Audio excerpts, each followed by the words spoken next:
Amerika haharangin ng Chinese warships na papasok sa West Philippine Sea.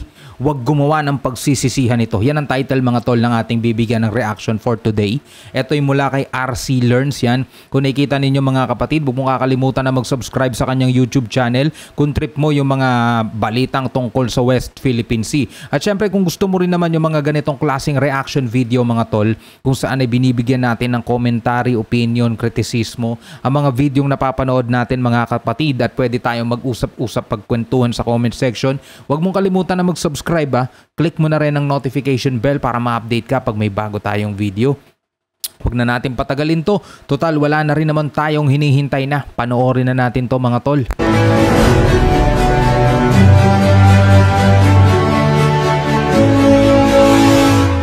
Estados Unidos nagbabala sa China na handa na di umano ang sandatahang lakas nito sa isang digmaan at pasabugi ng mga barko ng People's Liberation Army of China. Naku po. Isa sa mga pruweba ng Amerika ay ang pagdideploy nito ng USS Nimitz aircraft carrier sa West Philippine Sea. Etong Nimitz na to mga tol, ito yung pinakamalaking barko mga kapatid, aircraft carrier ng Amerika. Ito yung may dala ng kanilang mga jet fighter mga tol. Kumbaga sa China meron din silang ganyan, yung Shandong mga tol. Pero sa Amerika yung pinakamalaki mga tol, no? So eto na nga, no? Yung mga information at saka mga balitang napapakinggan natin ngayon ay ulitin ko, disclaimer, di natin pinatotohanan at pinasisinungalingan. Do your own research pa rin, no? Nasa sa inyo pa rin yan. Mamasabihin nyo, nagmamarites lang tayo. Binibigyan natin to ng reaction video mga tol, no? So nasa sa inyo pa rin yan mga kapatid. Anong masasabi ninyo sa comment section sa baba? Tuloy natin to. Commander ng USS Nimitz Carrier Strike Group na ang kanilang puwersa ay mananatili sa West Philippine Sea upang ipatupad ang batas na naaayon sa international law. At ito rin daw ay magbibigay daan para sa malayang paglalayag at pagprotekta sa mga bansang kaalyado ng Estados Unidos katulad ng Pilipinas. Nanawagan rin ang naturing commander sa China na itigil at iwasan na ang paggawa ng hindi kanais-nais na aksyon na makapagdudulot lamang ng kaguluhan sa mga karatig bansa nito. Ito rin ang nagiging dahilan ngayon kung bakit hirap ang China na makapasok ang mga barkong pandigma nito at makapaglayag sa West Philippine Sea. Yon. So isa sa mga dahilan mga kapatid ng kinababad trip nila. Ayun nga, no. Dahil mula nga nung pinapasok ni PBBM mga kapatid, ang mga Amerikano, 'di ba, nagkaroon ng EDCA. Nadagdagan pa yung EDCA sites. Tapos eto na, nagsisimula na, no, April 10 mga kapatid. Yung balikatan na joint balikatan na military exercises mga kapatid, no. At nasa 17,000 plus na mga sundalo yon. Na ilang beses din nagbabala at nagsabi ang China na mali ang desisyon ni PBBM, 'di ba? At ito yung mag-aalis lang daw ng katahimikan. Mga kapatid, katahimikan, no? Ano masasabi ninyo doon sa katahimikan nila, no? At para lang daw tayo nagpapapasok ng lobo, no? Anong masasabi ninyo tungkol diyan mga kapatid? Kasi hindi nila nagagawa yung gusto nilang gawin, eh. 'Di ba? Parang napipigilan sila, eh, no? Hindi nila magawa kung yung pangaangkin nila, kasi kung tayo lang ang nandoon mga tol, yung mga PCG lang natin, 'di ba? Eh kinakaya-kaya lang nila 'yon. Binubuli-buli lang nila mga tol. Unlike na nandirito yung mga malalaking barko ng Estados Unidos, 'di ba? Lagi nila sinasabi provocation. 'Di ba? Lagi na lang ganoon mga tol, no? Anong masasabi ninyo tungkol diyan? O ngayon hindi sila makakapasok ngayon, lalo na ngayon. Andirito yung mga malalaking barko daw, sabi. No, tuloy natin.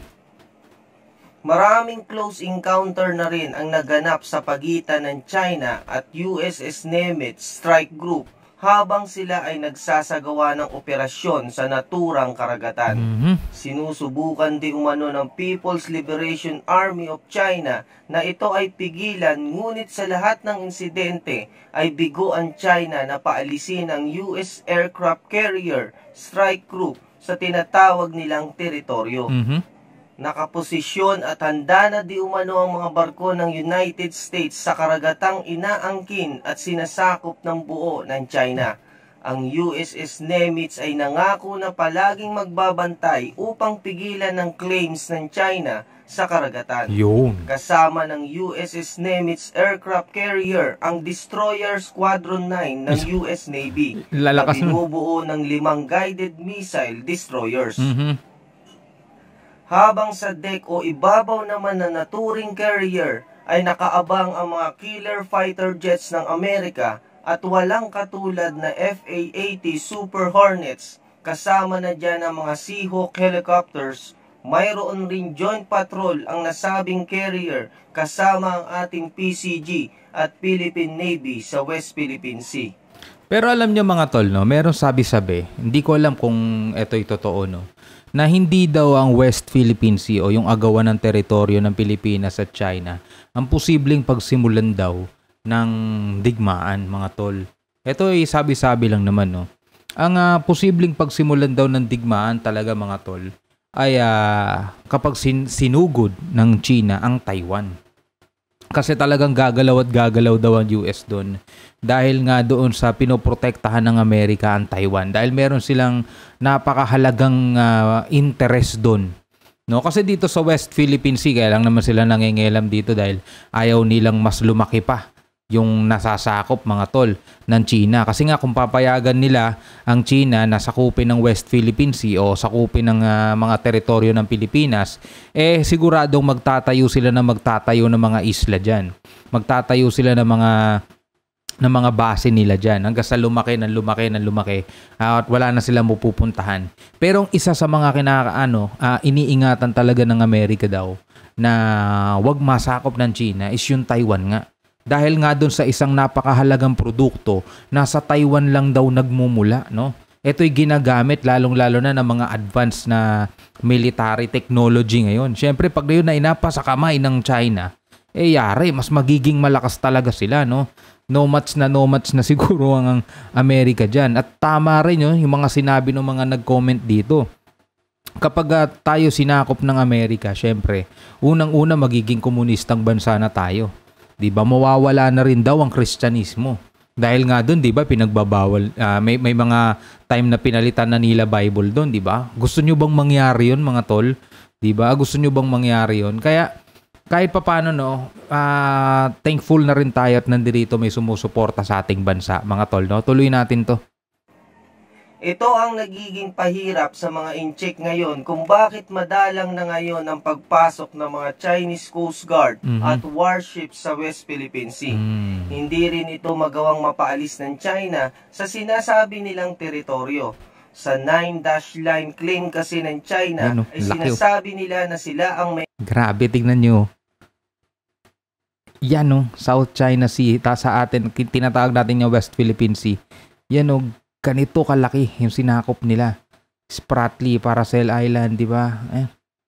Grabe, halos walang tinira sa atin, no? Pero dito talaga daw nagiinit yung sa Taiwan. No, tuloy natin. May-ari ng buong karagatan sa West Philippine Sea. Kung gano'n naman pala ay bakit hindi nyo konfrontahin at pigilan ang nasabing US carrier sa inyong teritoryo? Sa lakas ng pinagsanib na puwersa ng fighter jets at warships ng US, ay siguradong magdadalawang isip ang kahit sino pang bansa na harangin ito, kahit pa ang Chinese Navy. Ayon pa sa ulat, ito na ang pinakamalaking military build-up at joint patrol sa Indo-Pacific region. At ito rin ang kinakatakutan ng China ang mabuo ang depensa sa First Island Chain, kung saan makukontrol ng puwersa ng US at Pilipinas ang China.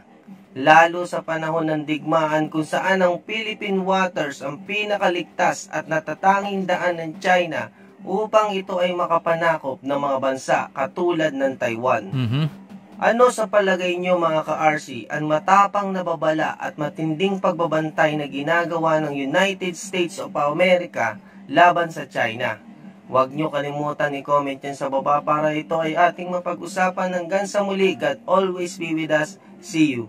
Alright mga kapatid, anong masasabi ninyo dyan sa mahigpit na pagbabantay ng United States ng Estados Unidos dito sa karagatan ng West Philippine Sea mga kapatid, at hindi daw makakapasok, no? Hindi makapasok ang mga barko ng China, no mga tol? Anong masasabi ninyo dyan? Tama lang ba na nandiyan sila o mas lalong tumataas ang tensyon? Ako mga tol, para sa akin okay lang. Kasi kung tayo lang ang nandiyan, wala tayong nagagawa. Puro ano lang tayo, diplomatic protest lang ang nagagawa natin. Diba? Kasi alam naman natin talaga na hindi pa natin kakayanin kung magmamatigas tayo. Kaya nga nung nakaraang reaction video natin, diba? Yung ginawa ng Indonesia sa mga barko ng China. Matapang sila kasi may kakayanan sila mga tol eh. Pero sa atin, since nga mula nung napatalsik ang dating President Marcos ay napabayaan ng mga sumunod na administrasyon. Eto yung aftermath nun mga tol. Eto yung resulta. Wala tayong magawa sa mga pambubulas ng ibang bansa, mga tol, no? Anong masasabi ninyo dyan? Comment kayo sa baba, pag-usapan natin yan next time. Hanggang sa muli, ako nga po pala si Shobal D. Peace out!